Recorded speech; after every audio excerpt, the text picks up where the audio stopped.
di sekitar Jabodetabek itu sekitar 4-5 bulan yang lalu. Sebelumnya saya berdinas di Kalimantan Barat, di Pontianak dan Singkawang. Kalau misalnya Bapak Ibu pernah ke sana. Sebelum di Kalimantan Barat saya pernah bertugas di Timika, Papua. Sama. Sebelum di Timika, Papua saya juga pernah berdinas di perbatasan Indonesia Australia di Kepulauan Aru, Maluku. Jadi saya sudah melalang Indonesia sejak lulus dokter umum. Kebetulan dikasih kepercayaan untuk bisa menjadi dokter spesialis bedah tulang, bisa untuk melayani masyarakat. Bahkan setelah lulus dokter spesialis saya langsung ke Kalimantan Barat karena banyak teman-teman dan rekan-rekan saya yang di sana. Di sana daerahnya masih belum terlalu maju, tapi puji Tuhan masih bisa memberikan pelayanan bedah tulang yang baik. Dan kebetulan dapat kesempatan juga untuk pindah ke sini lebih dekat dengan keluarga dan bisa bertemu Bapak Ibu sekalian. Baik, hari ini kita lebih ke diskusi aja sih ya, karena kalau misalnya kuliah, saya sendiri juga nggak suka kuliah, apalagi bicara teori panjang lebar. Kebetulan tema yang kita mau bicarakan hari ini adalah tentang spesifiknya di kesehatan lutut. Lutut itu adalah salah satu sendi terbesar di dalam tubuh kita dan salah satu juga sendi yang memang di usia di atas 40 tahun itu adalah salah satu sendi yang paling rawan terjadi gangguan. Kenapa? Karena lutut itu termasuk salah satu sendi yang kompleks. Jadi jangan dibayangkan bahwa lutut itu isinya cuma tulang saja, tapi itu isinya macam-macam di sana. Ya, makanya banyak sekali problem yang terjadi di lutut.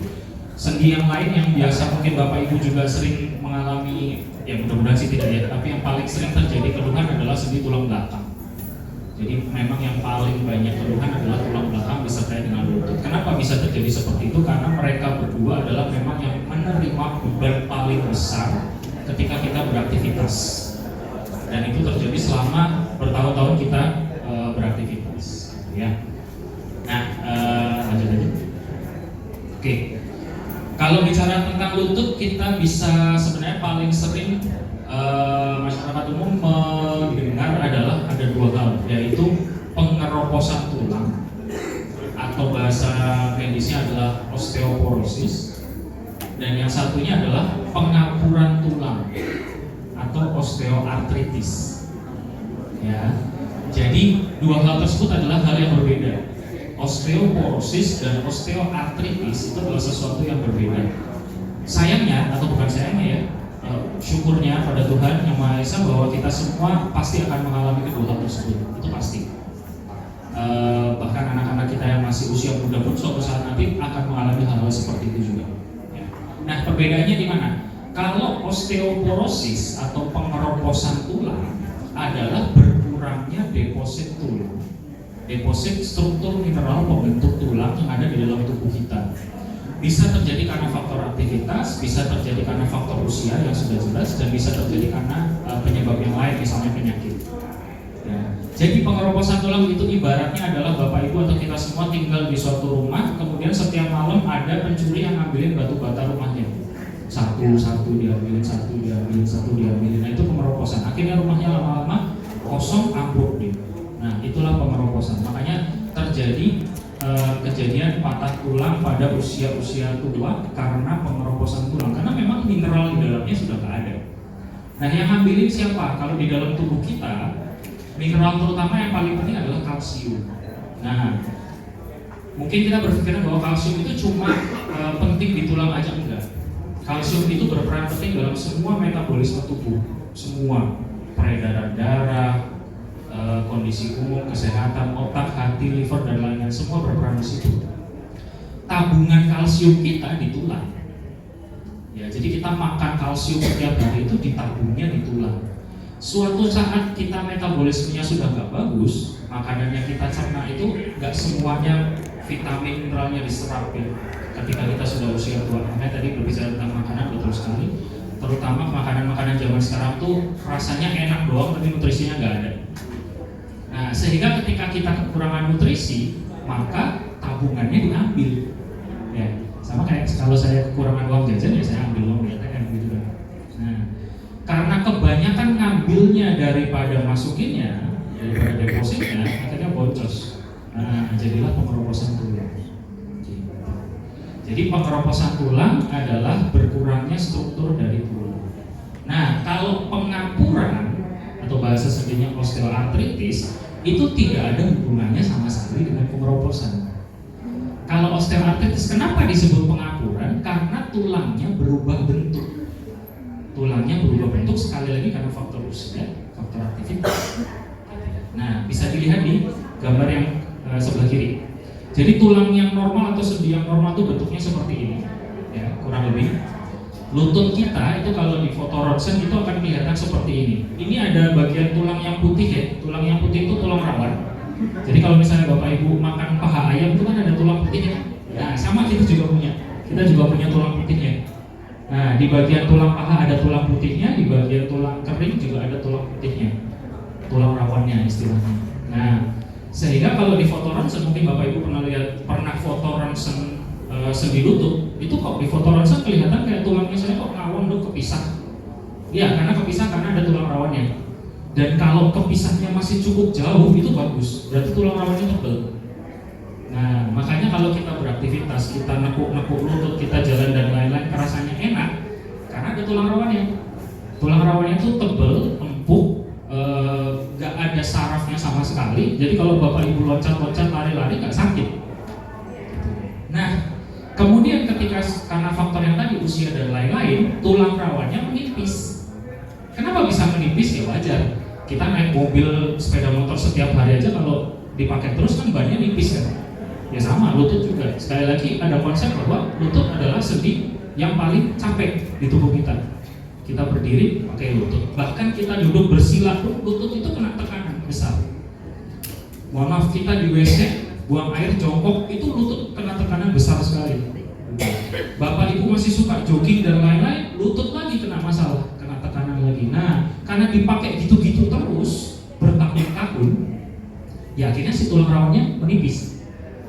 Gitu. Ya. Nah, batangannya menipis, ban mobilnya menipis. Akhirnya yang tadinya jadi pelindung kita, jadi pelindung si tulang itu, pelindungnya hilang, menyisakan si tulang yang keras, tulang yang warnanya coklat itu. Nah, tulang yang keras ini sarafnya ratusan bapak ibu. Ya, makanya bapak ibu pernah kan kepentok meja di bagian tulang aja sakitnya minta ampun nih. Iya. Nah, di bagian tulangnya, apalagi kalau tulang yang ini ketemu tulang yang ini. Ketika berdiri, ketika berjalan, ya sakit. Gitu. Nah, itu salah satu tanda dari si pengapuran, ya, pengapuran tulang. Jadi tulang rawannya menipis. Kemudian tubuh kita punya mekanisme menyembuhkan dirinya sendiri. Setiap malam bapak ibu dan saya tidur, itu tubuh kita menyembuhkan diri kita. Makanya kata Bang Haji, jangan suka begadang. Oh iya. Karena kalau begadang, maka tubuh kita tidak bisa menyembuhkan dirinya kita sendiri. Nah, makanya nggak boleh begadang ya. Sekali lagi saya begadang ya. Nah, jadi mekanismenya adalah setiap hari kita beraktivitas, tulang kita itu mengalami yang namanya microfracture atau patah tulang dalam skala mikroskopik, skala yang kecil sekali. Makanya nggak terasa sakit. Ataupun kalau kerasa mungkin malam-malam, aduh malam kok mau tidur kok tulangku pegel-pegel semua ya, badanku pegel-pegel semua ya. Itu adalah salah satu tanda bahwa tubuh kita mengalami microfracture, patah tulang skalanya mikroskopis. Hubungannya apa? Tadi saya bilang tubuh kita menyembuhkan diri ketika kita tidur. Si patah tulang tadi itu disembuhkan ketika kita tidur. Caranya ditambal, tubuh kita nambal. Si patahnya itu ditambal, retakan-retakan kecilnya itu ditambal terus. Bayangkan itu terjadi setiap hari bertahun-tahun. Bolong tambal. Ibaratnya rumah aja deh, sekali lagi pakai rumah ada yang bolong kita tambal. Minggu depan atau bulan depan bolong ditambal lagi. Lama-lama kan tambalannya tebel ya kan? Lama-lama temboknya jadi lebih tebel daripada tembok sekitarnya, apalagi kalau bolongnya di tempat yang sama. Nah, jatuhnya sama tuh. Makanya tulangnya jadi nggak rata, tulangnya jadi bergelombang istilahnya. ada pertumbuhan tulang yang berlebihan, dan ini terjadi selama bertahun-tahun. Nah, kondisi seperti ini, penipisan tulang rawan dan perubahan bentuk tulang, itu yang disebut sebagai pengapuran. Oke, jadi sudah tahu bedanya ya, pengeroposan dan pengapuran. Itu adalah dua hal yang berbeda yang pasti akan terjadi sama kita. Tapi apakah kedua hal tersebut menimbulkan gejala rasa sakit dan lain-lain? Belum tentu. Seperti tadi kita cerita di depan bahwa ada bapak ibu atau siapa itu usianya masih sudah 70-80 tahun tapi tidak pernah sama sekali merasakan nyeri sendi lutut. Ada. Ya. Tapi di satu sisi banyak juga yang berobat baru umur 30-an itu sudah sakit lutut, banyak banget, apalagi kondisi sekarang saat ini. Boleh mas? Pasti di motoran ya. Jadi kalau yang normal itu tulangnya mulus, tulang ini tulang paha, ini tulang keping, tulangnya mulus dan ada jedanya, ada celahnya. Ini tulang kotoran yang normal. Berbeda dengan tulang yang sebelah kiri. Tulang yang sebelah kiri tulangnya sudah banyak tonjolan-tonjolannya, ini tonjolan-tonjolannya. Terus ini sudah nggak ada celahnya sama sekali, sudah sempit. Artinya bahwa tulang rawannya atau tulang putihnya tadi sudah nggak ada. Kalau di foto kaca memang nggak kelihatan, makanya kelihatannya adalah sebagai ada jedanya dan tidak ada jedanya. Kalau sudah seperti ini, secara medis disebut sebagai pengapuran sendi derajat 4 atau derajat akhir. Sekali lagi kita semua pasti mengalami pengapuran sendi ya. Di atas umur 45 tahun kita sudah masuk ke stadium 1 dari pengapuran sendi. Itu sudah pasti. Ya. Tapi apakah nanti seiring waktu akan naik ke derajat 2, 3, 4 dan seterusnya? Belum tentu. Derajat 1 itu derajat yang tidak bergejala. Jadi biasanya masih nggak kerasa apa-apa, nggak sakit dan lain-lain. Yang tadi saya bilang umur 70-80 tahun tidak terasa sakit, ya berarti masih di stadium 1. Gimana cara ngejaganya supaya jangan naik tingkat atau naik derajat atau tetap di derajat 1 saja? Nah itu nanti kita bahas lebih lanjut. Nah biasanya tadi kan saya bilang ya di atas 45 tahun kita sudah masuk pengapuran sendi derajat 1. Nyeri lututnya itu baru akan timbul apabila kita sudah beranjak dari derajat 1 naik ke pertengahan derajat awal, pertengahan derajat 1 atau awal dari derajat 2. Di situ biasanya sudah mulai timbul rasa nyeri. Dan rasa nyerinya itu rata-rata ya dimulai di umur di atas 50 tahun. Paling sering adalah terasanya pagi hari bangun tidur. Ya. Jadi gejala paling sering di semua sendi itu adalah kaku dan nyeri pagi hari terutama bangun tidur.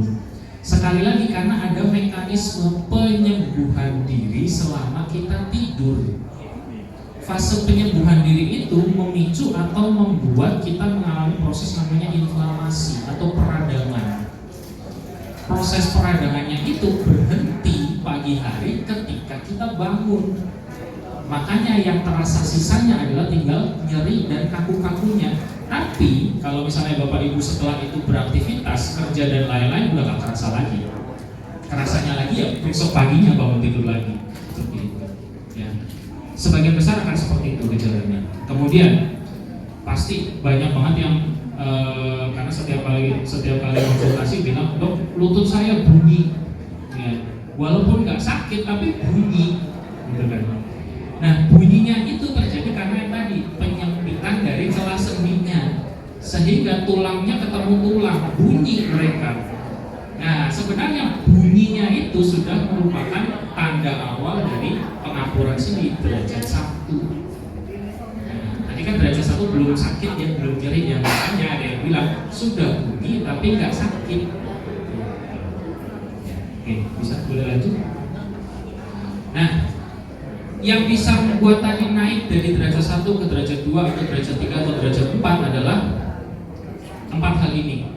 Yang satu faktor usia yang sudah nggak mungkin bisa dilawan ya, nggak mungkin kita tambah muda, kita pasti tambah usia ya. Hubungannya usia dengan pengapuran dan pengeroposan tadi sudah saya jelaskan di depan. Kemudian sedikit banyak ada faktor genetik, sedikit banyak.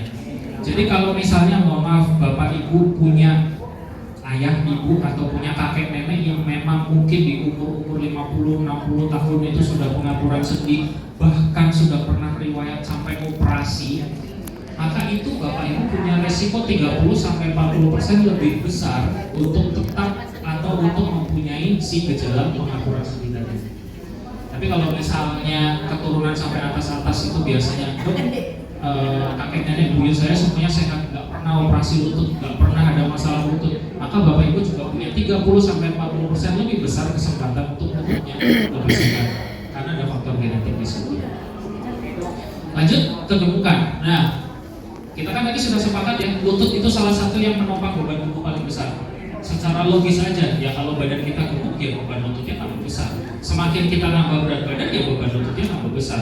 Lututnya kerja lebih keras ya tambah cepat rusak, istilahnya.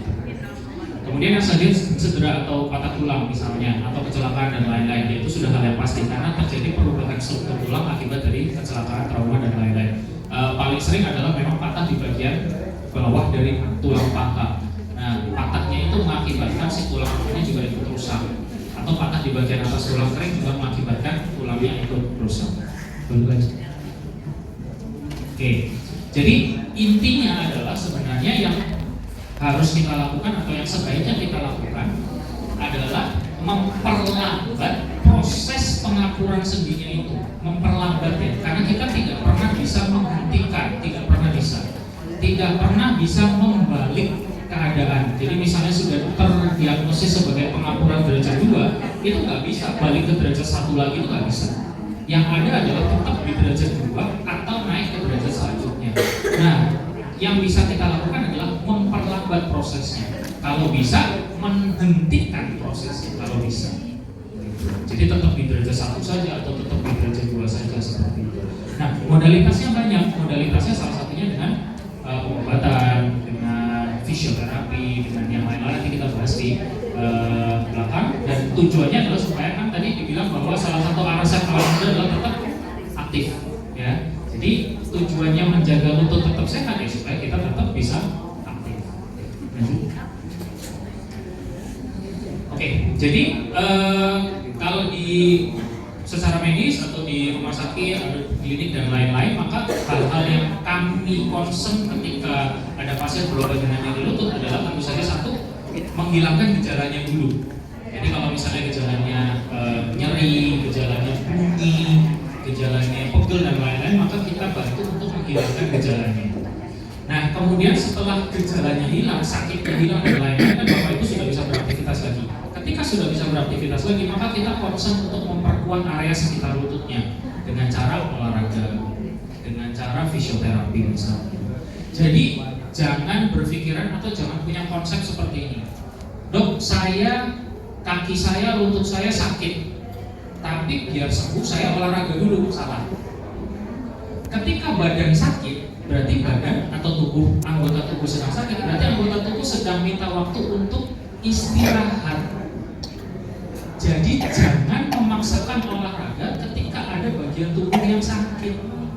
Sembuhin dulu sakitnya, sembuhin dulu radangnya, sembuhin dulu bengkaknya. Ketika sudah ada gejala-gejala itu, baru mulailah olahraga. Perkuat strukturnya supaya nyeri dan lain-lainnya sakitnya nggak kambuh lagi gitu. Ya, jadi konsepnya seperti itu. Kemudian setelah Bapak Ibu bisa berolahraga, setelah Bapak Ibu bisa memperkuat otot-otot dan lain-lain, maka tidak penting adalah tadi kita juga sudah bahas bahwa salah satu faktor yang penting adalah makanan. Ya, makanan itu memberikan kita deposit atau kita memberikan tambahan asupan mineral dan vitamin untuk kesehatan tulang kita supaya mencegah atau tidak terjadinya si pengeroposan tulang kita. Ya. Oke. Ini kita bilang secara medis ya. Secara medis, secara kesehatan bahwa penanganan dari pengapuran dan pengeroposan tulang itu kita bedakan menjadi yang secara umum kita bedakan menjadi operatif dan non operatif, operasi dan non operasi. Kalau operasi kita ngomong jauh-jauh aja lah, nggak ada orang yang suka dioperasi ya. Saya juga nggak suka dioperasi, tapi memang kerjaan saya operasi gitu ya. Nah, kalau operatif kita pikir nanti. Nah, yang paling penting adalah secara ilmu kedokteran yang penting adalah ilmu operatif pencegahan, jadi dengan non operatif. Kita lanjut.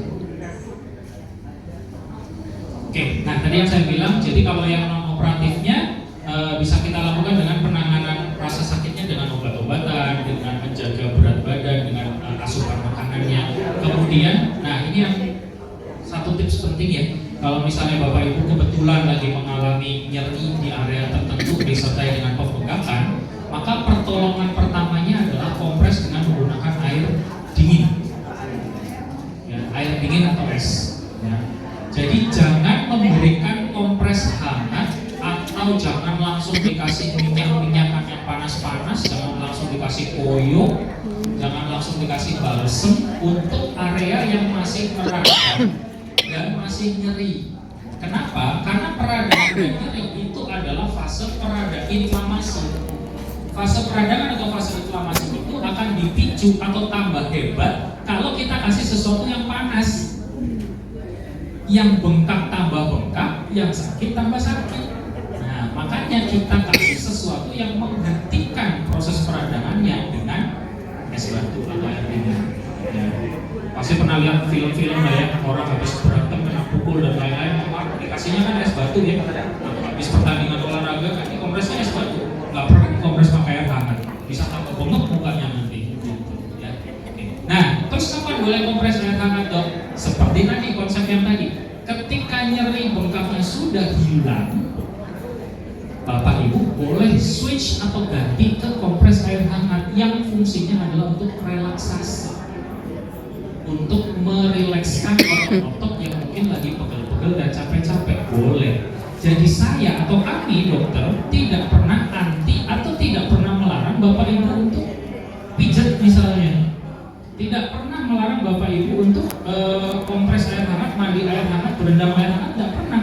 Boleh asalkan waktunya tepat. Nah, poinnya adalah ketika sedang tidak terjadi gejala. Kalau nggak ada gejala apa-apa silahkan. Boleh gitu. Kemudian ada ini juga misalnya sekalian nyambung ya, bahwa apakah dokter bedah tulang itu anti dengan pengobatan tradisional? Tidak.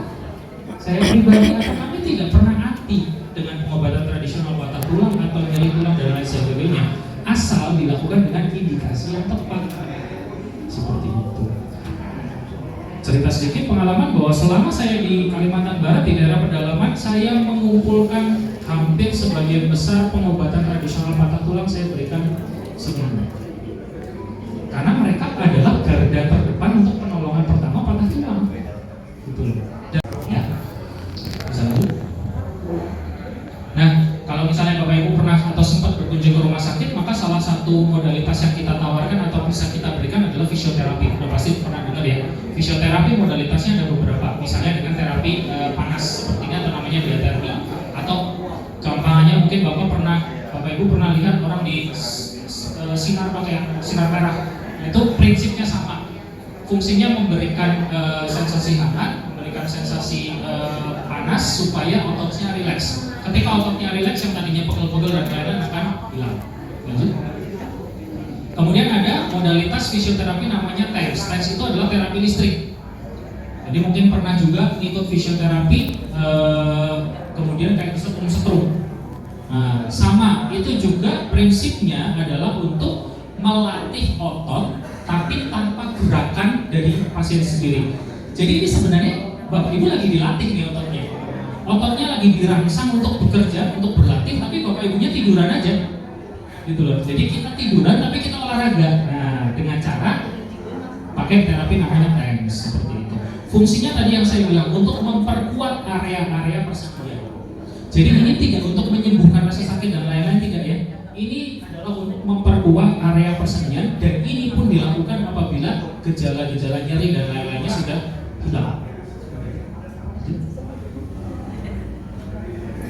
Kemudian yang lain tentu saja latihan-latihan kayak tadi ya. Kita bisa latihan Bapak Ibu kalau misalnya di rumah punya sepeda statis. Sepeda statis itu adalah olahraga terbukti secara penelitian, sepeda statis adalah olahraga terbaik, teraman untuk lutut. Ya, tapi sepeda statisnya jangan dikasih beban ya. Mentang-mentang lu masih kuat, kasih beban paling berat supaya lututku bekerja sangat ekstra. Salah. Sepeda statis pakailah tanpa beban atau beban yang paling Intinya adalah supaya lututnya muter, bukan supaya ototnya kuat. Kita kan nggak pengen otot kayak Adere lagi kan, nggak pengen kan, nggak usah ya. Gitu. Tapi kan yang penting lututnya sehat. Nah itu bisa dicapai yang penting lututnya muter, gitu loh.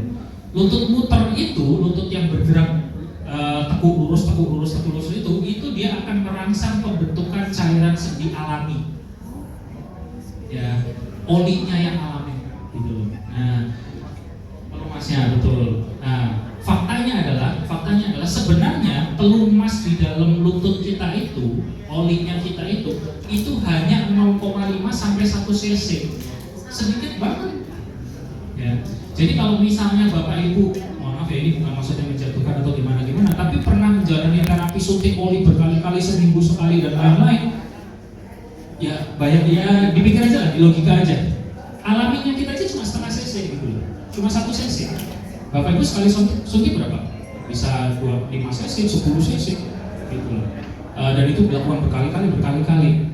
Mohon maaf, mungkin dalam beberapa kasus malah yang terjadi akan tambah sakit, malah yang terjadi akan tambah gejalanya gitu loh. Nah makanya kita pun melakukan injeksi, kita pun melakukan penyuntikan ke dalam lutut itu harus ada indikasinya. Ya terlepas dari banyak banget berita-berita miring soal kedokteran belakangan ini, ya, asalkan dokter mengetahui kapan waktu yang tepat dilakukan injeksi, kapan waktu yang tepat dilakukan terapi, maka hasilnya akan maksimal. Dalam tanda kutip, bukan asal nyuntik, bukan asal kasih obat, bukan asal nyuntik, ya, karena itu berbahaya. Lanjut. Nah, kalau Bapak Ibu punya waktu lebih, punya waktu ya misalnya pagi dekat sama kolam renang, bisa tuh ke kolam renang. Kalau untuk berenang itu secara penelitian terbukti berenang adalah olahraga terbaik dan olahraga maksudnya dia paling efektif untuk meredakan gejala tulang belakang. Ya. Ini sudah terbukti secara penelitian. Jadi untuk meringankan gejala tulang belakang maka olahraga terbaik adalah berenang. Yang mana kalau Bapak Ibu bisa lakukan secara rutin, maka dia pun bisa membantu mengurangi gejala di lutut juga. Dok, saya nggak bisa berenang. Yang nyuruh berenang siapa? Jadi kan kita bilang olahraga air. Olahraga air itu gampang aja, nyemplung ke kolam renang, jalan di kolam renang. Tapi jangan yang dalam ya, kan nggak mungkin kita jalan di kolam yang dalam. Ya sekitar 1 meteran aja jalan. Dengan bantuan dari air, maka lutut kita akan mengurangi bebannya, berkurang bebannya. Kita jalan di dalam air itu berkurang bebannya. Nah, dengan catatan misalnya, maksudnya gini, dok, malu lah masuk ke kolam renang cuma jalan kaki doang di dalam, ya nggak apa-apa, nggak masalah. Nggak ada yang melarang tuh gitu loh. Kalau misalnya Bapak Ibu memang satu tidak bisa berenang, yang kedua nggak bisa sepedaan gitu kan, daripada Bapak Ibu memilihnya olahraga lari misalnya jogging dan lain-lain, justru itu akan memperberat kondisi lututnya. Pilihlah olahraga jalan di dalam air, enak, simple, bermanfaat. Berbayar. Ya masalahnya itu salah satu. Makanya tadi kan saya bilang kalau Bapak Ibu punya ekstra waktu, ekstra biaya gitu ya, kecuali punya kolam renang sendiri ya. Kalau saya yakin punya kolam renang sendiri masing-masing gitu ya. Di empang ya Pak bisa jalan. Oh boleh.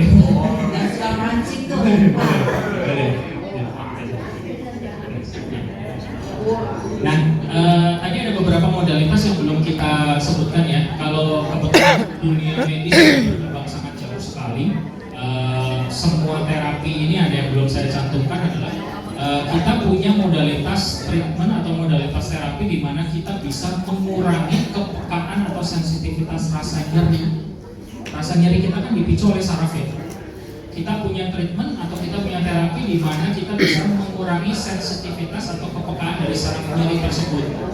Nah, itu adalah salah satu terapi non operatif selain obat-obatan dan fisioterapi dan suntik yang tadi. Nah, itu adalah terapi yang juga relatif tergolong aman.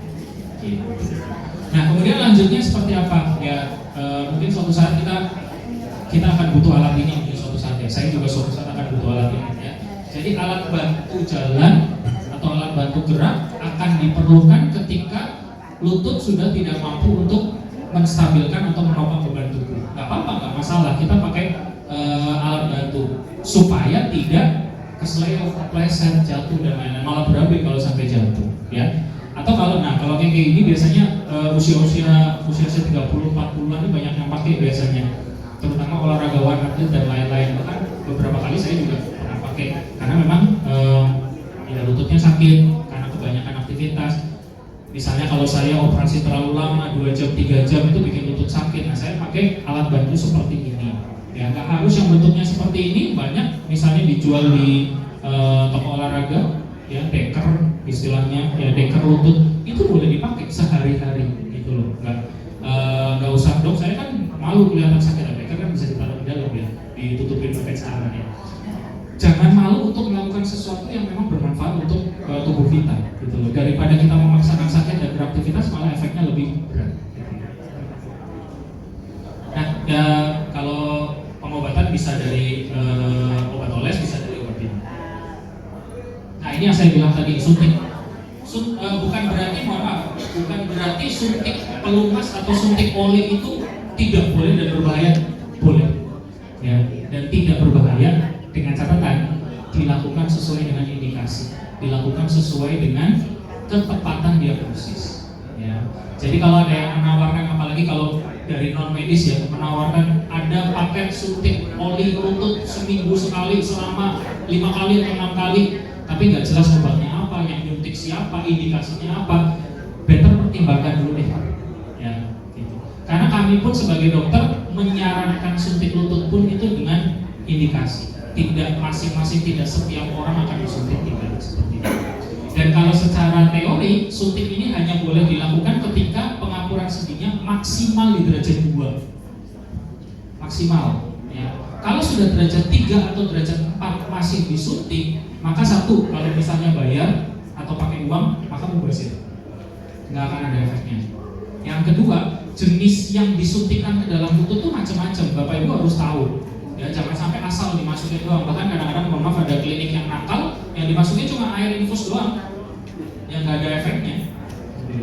Malah bikin ya malah sudah keluar uang dan lain-lain, nggak ada efeknya dan lain-lain. Kalau sudah derajat 3, karena tadi lihat ya, lututnya itu sudah saling ketemu, sudah saling nempel tulangnya. Nah itu mau disuntik berapa kali pun yang namanya tulang ketemu tulang buat berdiri ya pasti sakit. Mau dikasih oli 1 truk juga nggak mungkin bisa, gitu kan? Karena ya tulangnya udah nempel sama tulang dan itu sakit banget. Apalagi derajat 4, derajat 4 itu tulangnya sudah nyatu, nggak terima cuma nempel, nyatu, nyambung. Ya. Makanya derajat 4 terapinya adalah operasi. Derajat 4 terapinya adalah operasi. Nah makanya tadi saya bilang bukan karena saya dokter bedah, bukan karena saya dokter operasi, tapi memang ada indikasinya kapan dilakukan operasi, yaitu pengakuran sendi derajat 4. Yang tadi saya bilang lututnya sudah nempel, nah, buat nekuk aja nggak bisa, ya jalannya udah kayak robot lurus. Itu pun kalau masih bisa jalan, karena buat berdiri aja tulangnya udah nempel pasti sakitnya minta ampun. Ya. Kalau usia masih di 50, 60, 70 tahun sudah derajat 4, masa dia mau masa dia aktivitas mau kayak gitu, masa dia jalan mau lurus kayak robot seperti itu. Istilahnya kan kita masih pengen aktif, kita masih pengen bisa bergerak, kita masih pengen bisa kemana-mana. Maka jangan ragu untuk mempertimbangkan operasi. Operasi yang dilakukan adalah operasi penggantian sendi lutut. Jadi sendi yang tadinya sudah nempel, kita buka lagi sendinya. Tulang yang sudah tadi nggak rata, benjol-benjol tadi kita kikisin semua. Kemudian kita ganti dengan permukaan sendi yang baru ini. Ini besi memang. Ini besi. Tapi di antara kedua besi tersebut kita berikan alas. Nah, alas ini dia bahannya menyerupai tulang rawan manusia. Dok nanti malah habis operasi nggak bisa jalan. Oke, memang tidak bisa disamaratakan semua pasien. Tapi kalau dilakukan dengan tepat, indikasinya tepat, yang kerjakan tepat, ya. Seperti pasien kami, pagi kami operasi, sorenya udah bisa jalan. Pasca operasi pasti sakit ya, karena ada sayatannya dan lain-lain itu pasti ya. Cuma berarti kan sakitnya sakit yang bisa ditahan. Ya, gitu. Dalam artian gini, karena karena memang kita mengganti fungsi sendi dengan sendi yang baru, jadi seharusnya setelah tindakan itu harus sudah langsung bisa dipakai. Bahkan secara ilmu kami bahwa dalam waktu maksimal 3 hari pasien sudah harus berdiri. Itu maksimal. Dalam waktu maksimal 1 minggu pasien sudah harus berjalan. Ya, tapi kalau bisa lebih cepat dari itu, ya bagus, nggak ada masalah. Loh, dok, emang nggak takut pennya lepas dan lain-lain? Enggak. Kenapa? Karena besinya ini di semen, bukan pakai semen rumah ya, semen tulang ya. Jadi beda. Kalau misalnya patah tulang dipasang plat sama skru, nggak boleh jalan dulu 1 bulan, iya karena belum cukup kuat. Tapi ini penggantian sendi ini begitu sudah dilakukan, ditempel dengan semen dalam waktu 10 menit itu sudah lepas. Makanya langsung bisa dipakai aktivitas yang jalan. Nah, tapi sekali lagi poinnya adalah bahkan saya pun sebagai dokter bedah, saya akan sangat-sangat menunda operasi kalau masih bisa dioperasi. Jadi jangan takut untuk ke dokter, jangan ke dokter tulang lah nanti disuruh operasi. Enggak, Pak. Enggak, Bu. Jadi operasi itu adalah alternatif terakhir. Indikasinya pengapuran sendi derajat 4. Mohon maaf ya, kalau ada dokter yang menyarankan operasi masih di pengapuran sendi derajat 1 dan derajat 2, Bapak Ibu bisa bilang, maaf dok, belum waktunya. Kok tahu dari mana? Waktu itu saya ikut seminar di PLN Usia Muda Depok. Dan jadi nggak bisa dibodoh-bodohin gitu ya istilahnya. Ya, oke, lanjut. Oke, ini ya saya udah singgung dari tadi. Pokoknya intinya adalah nggak boleh diem aja, nggak boleh tiduran aja. Kemudian hindari gerakan kebiasaan yang mencetus nyeri. Kalau di lutut spesifiknya ada beberapa. 1, loncat-loncat. Ya. Yang kedua, naik turun tangga berlebihan. Berlebihan ya. Jadi kalau naik turun tangga boleh, tapi kalau berlebihan sebaiknya dikurangi. Misalnya gini, loh dok, rumah saya di lantai 2, masa iya saya nggak boleh naik turun tangga? Ya boleh. Tapi iya masa sehari naik turun tangga dari lantai 2 ke lantai 1 misalnya sehari sampai 10 kali kan nggak mungkin. Misalnya atau sampai ratusan kali kan nggak mungkin. Jadi sewajarnya aja. Gitu. Terus jaga berat badan ya. Poinnya tadi sudah tahu bahwa kita harus menjaga beban ke lutut, kemudian makanan yang sehat dan latihan fisik tadi juga kita sudah singgung. Lanjut. Oke, ini juga tadi sudah kita singgung. Oke, lanjut lagi. Nah, ini sedikit latihan yang Bapak Ibu bisa lakukan ya di rumah. Kalau misalnya bangun pagi masih ada waktu sebelum aktivitas lain. Ini gampang. Caranya adalah Bapak Ibu duduk seperti ini, di bawahnya dikasih alas anduk, ya. Kemudian lututnya diluruskan di bawah ke sini, kemudian Bapak Ibu latihan tekan si anduknya itu. Nah, itu fungsinya adalah untuk melatih ekstensi atau lurus otot yang meluruskan lutut. Jadi ditekan pakai lutut ke arah bawah. Nah, seperti itu kurang lebih, ya. Lakukan penekanannya ini ketika Bapak tekan, Bapak tahan minimal 3 detik, 3 sampai 5 detik. Tekan ke bawah 1, 2, 3, 4, 5, lepas. Nah, 1 set itu bisa Bapak lakukan kurang lebih 3 sampai 5 repetisi. Ya, 1 set 3 sampai 5 repetisi per hari. Kalau Bapak Ibu ada waktu bisa dilakukan sampai 3 set. Pagi boleh, sore boleh, bebas. Ya, lanjut. Ini juga bisa, namanya adalah straight leg rise. Jadi di tempat tidur atau Bapak Ibu punya matras, maka latihannya sama, dari posisi lurus Bapak Ibu angkat, ya, tahan di atas kurang lebih 3 sampai 5 detik. 1 set bisa Bapak lakukan 3 sampai 5 repetisi, maksimal di 3 repetisi, pagi atau sore. Ya, ini fungsinya adalah untuk memperkuat otot-otot dari bicep femur sama otot dari quadriceps sama hamstring. Ya, udah sering dengar lah pasti atlet-atlet kan ngomongnya hamstring, otot bicep, otot ya, itu yang kita perkuat, ya. Oke. Nah, ini latihan dari berdiri ke duduk. Latihan dari berdiri ke duduk. Intinya kalau nggak ada batal seperti ini juga nggak masalah. Jadi ketika Bapak Ibu duduk, maka tahan di otot paha bagian depan, ya. Repetisinya adalah satu set 2 sampai 10 repetisi, ya. Jadi bisa dilakukan sampai 10 kali. Tergantung Bapak Ibu modelnya kapan. Jadi kalau 2 kali udah pegel ya nggak apa-apa, udah cukup. Tapi kalau sampai 10 kali masih bisa, bagus. Nah, satu sesi itu bisa diulangi sampai 2 sampai 3 kali. Ya, sekali lagi tergantung Bapak Ibu pegel apa enggak gitu. Ya. Karena mohon maaf, even saya latihan kayak gini pun pegel biasanya. Oke, nah poin terakhirnya adalah kalau misalnya Bapak Ibu mengalami nyeri lutut yang disertai dengan dok saya kok sakit lututnya, badan saya terasa demam dan nggak enak ya, panas, atau saya pegang lutut saya kok dia nyeri dan bengkak dan panas di area lutut, kemudian ini lututnya sakit kok jadi dipakai jalan kok nggak bisa gitu loh, atau lemes atau nggak ada kekuatannya sama sekali, mohon maaf, kemungkinan besar itu sudah bukan osteoartritis atau osteoporosis, sudah bukan pengapuran atau sudah bukan pengeroposan. Mungkin saja terjadi hal yang lain, misalnya infeksi di dalam sendi lutut, misalnya mohon maaf amit-amit ada tumor atau keganasan di area tulang sekitarnya, mohon maaf misalnya mungkin saja terjadi kerusakan saraf, makanya kakinya jadi lemes. Nah, itu better lebih baik periksa. Ya, karena mohon maaf sekali lagi lebih baik mencegah daripada kita mengobati, apalagi mengobati stadium akhir itu udah terlambat istilahnya. Oke, lanjut. Oke, sementara gitu aja. Mohon maaf agak kepanjangan ya. Next time diskusi aja kalau ada pertanyaan ya. Oke. Baik, makasih Pak. Aduh, cukup jelas. Oh ya dokter salah ya. Maaf. Kebiasaan Bapak Ibu. Bapak Ibu silakan. Yang terjadi adalah kerusakan sendi sekunder akibat dari cedera olahraganya. Akibatnya mohon maaf sekarang Bapak nggak bisa olahraga lagi karena penstabil lututnya sudah hilang, ditambah sudah ada faktor pengapuran lanjutan. Nah itu yang terjadi.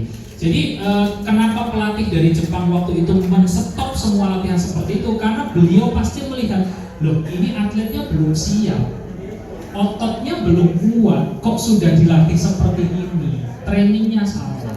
Gitu. Nah makanya apakah boleh latihan beban? Jawabannya boleh dengan notes catatan tertentu. Karena program latihan itu nggak asal atlet baru terus dikasih latihan beban gitu enggak. Programnya panjang. Gitu. Itu ya. Siap. Baik, terima kasih dok.